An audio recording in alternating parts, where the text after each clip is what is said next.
전도서 제7장 1절에서 14절까지 말씀입니다. 이 말씀을 한 목소리로 함께 읽겠습니다. 좋은 이름이 좋은 기름보다 낫고 죽는 날이 출생하는 날보다 나으며 조상집에 가는 것이 잔치집에 가는 것보다 나으니 모든 사람의 끝이 이와 같이 됨이라. 산 자는 이것을 그의 마음에 둘지어다. 슬픔이 웃음보다 나음은 얼굴에 근심하는 것이 마음에 유익하기 때문이니라. 지혜자의 마음은 초상집에 있으되 우매한 자의 마음은 혼인집에 있느니라. 지혜로운 사람의 책망을 듣는 것이 우매한 자들의 노래를 듣는 것보다 나으니라. 우매한 자들의 웃음소리는 솔 밑에서 가시나무가 타는 소리 같으니 이것도 헛되니라. 탐욕이 지혜자를 우매하게 하고 뇌물이 사람의 명철을 망하게 하느니라. 일의 끝이 시작보다 낫고 참는 마음이 교만한 마음보다 나으니 급한 마음으로 노를 바라지 말라. 노는 우매한 자들의 품에 머무름이니라. 옛날이 오늘보다 나은 것이 어찌미냐 하지 말라. 이렇게 묻는 것은 지혜가 아니니라. 지혜는 유산같이 아름답고 햇빛을 보는 자에게 유익이 되도다. 지혜의 그늘 아래에 있음은 돈의 그늘 아래에 있음과 같으나 지혜에 관한 지식이 더 유익함은 지혜가 그 지혜에 있는 자를 살리기 때문이니라. 하나님께서 행하시는 일을 보라. 하나님께서 굽게 하신 것을 누가 능히 곱게 하겠느냐. 형통한 날에는 기뻐하고 곤고한 날에는 되돌아보아라. 이 두 가지를 하나님이 병행하게 하사 사람이 그의 장래일을 능히 헤아려 알지 못하게 하셨느니라. 아멘. 네, 복된 아침입니다. 오늘이 중앙교회에서 제가 새벽 예배를 인도하는 마지막이 될 것 같습니다. 원래 토요일은 전도사님 인도하셨고 또 주일에 이임을 하면은 한 주간 또 전도사님이 새벽 인도해 주시고 가광 목사님께서는 부임한 이후에 인도해 주실 것 같습니다. 새벽마다 우리 성도님들과 함께 말씀을 이렇게 붙잡고 함께 씨름을 하고 곱씹으면서 말씀을 묵상할 수 있었던 것은 참 기쁨이 되었고 실제적인 유익이 되었습니다. 물론 새벽마다 말씀을 전하는 것이 육체적으로는 좀 고단한 일이지만은 그런데 그 속에 유익이 있었고요. 참 기쁨이 있었습니다. 언제나 말씀을 즐거워하고 그래서 말씀을 새벽부터 저녁까지 늘 묵상하는 우리 공군중앙교회 한 분 한 분 되시기를 축복합니다. 오늘은 전도서 7장 말씀을 묵상하는데요. 전도서 7장의 말씀은 전도서의 잠언, 그러니까 전도서의 잠언이라고 불리는 부분입니다. 좀 다른 패턴을 보이죠. 오늘 본문에는 이제 반복되는 이제 어구가 있는데 무엇이 무엇보다 낫다, 이것이 저것보다 낫다라고 한 내용이 1절부터 12절까지 계속 반복돼서 나타납니다. 그러니까 무엇이 무엇보다 더 나은지 그것을 구분하고 아는 것이 지혜죠. 그제도 이제 선택의 기로에서 고민하는 삶을 잠시 나눴지만은 그 선택을 왜 놓고서 고민합니까? 무엇이 더 나은지 잘 알지 못하기 때문인데, 이처럼 어떤 것이 어떤 것보다 더 영원하고 더 중요하다 아는 것이 지혜입니다. 이 본문에 그렇죠. 이 무엇이 무엇보다 나은지가 반복해서 나오는데요. 눈으로 보이지 않는 것까지 간파하는 겁니다. 이 지혜자는 눈으로 보이지 않는 것까지 간파하고 또 진정으로 무엇이 유익이 되는 것인지를 우리에게 알려줍니다. 1절부터 4절의 핵심이 있는데 그게 바로 죽음을 기억하는 것의 유익입니다. 죽음을 기억하는 것. 우리는 죽음이라는 것을 모르는 사람 없습니다. 그런데 그것이 실제로 나의 일이 될 거라, 또는 나의 가족의 일이 될 거라고는 우리가 새로 이렇게 생각하지 않은 채 살아가는 것이 그게 보통의 모습입니다.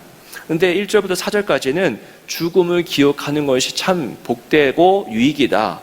1절 말씀 보시면요, 좋은 이름이 좋은 기름보다 낫고 죽는 날이 출생하는 날보다 나으며 라고 합니다. 죽는 날이 출생하는 것보다 낫다. 이게 무슨 말입니까? 2절 한번 보실까요? 2절 보시면 초상집에 가는 것이 잔치집에 가는 것보다 낫다. 4절에 지혜자의 마음은 초상집에 있으되, 출생하는 것보다 죽는 것이 더 낫고, 또 잔치집에 가는 것보다 초상집에 가 있는 게 낫고, 참된 지혜자는 잔치집이 아니라 초상집에 가 있다라고 합니다. 왜냐? 여러분 아시겠지만 우리 주변에 계시는 뭐 가족이나 또 교우들께서 또 소천했을 때에 그 장례식장 가면은 우리 그때 저 자리에 내가 누울 날이 있겠구나, 그것을 깨닫습니다. 우리의 끝을 보게 되고 마지막을 그때부터 우리가 인식하죠.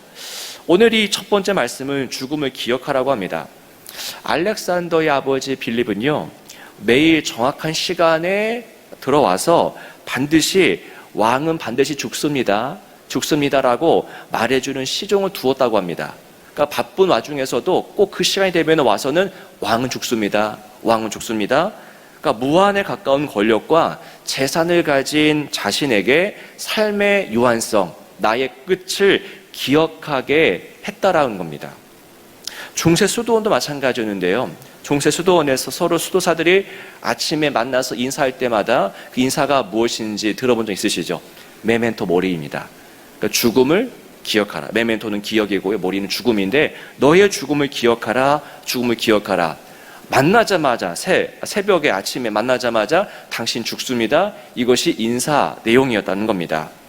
본문의 말씀이 그래요. 마지막을 생각하라. 마지막을 기억하라.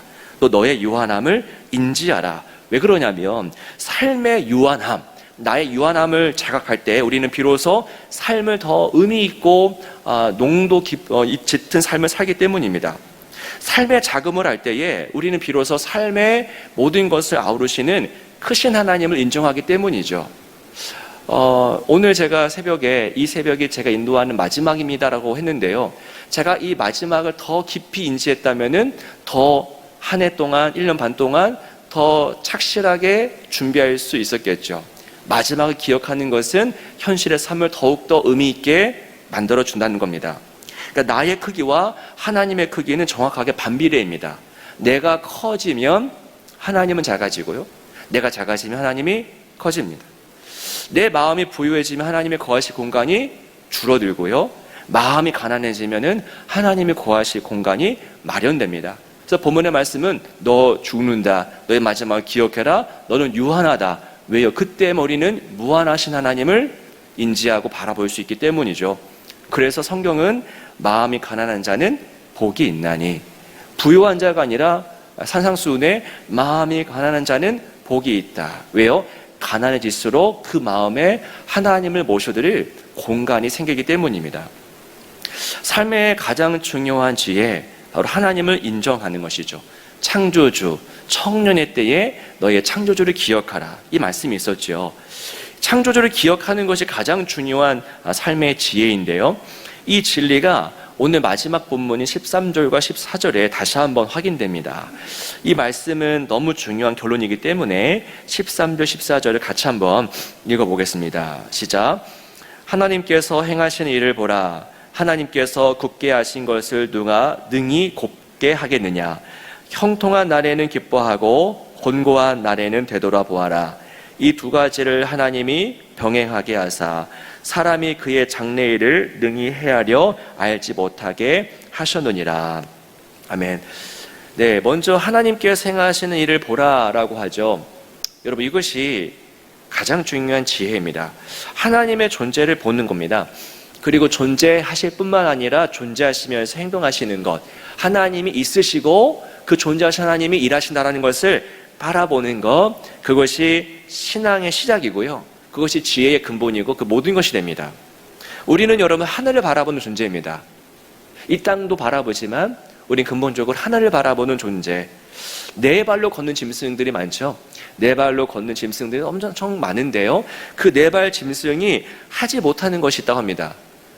물리적으로 안 되는 게 있대요. 그게 바로 고개를 들어서 하늘을 바라보는 거랍니다. 예, 강아지든지 뭐든지 고개를 들어서 하늘을 바라보는 것을 못한대요. 하늘을 바라보는 것은 두 발로 걷는 인간에게 허락된 행동의 양식인 겁니다. 우리는 하늘 보는 것이 어렵지 않죠.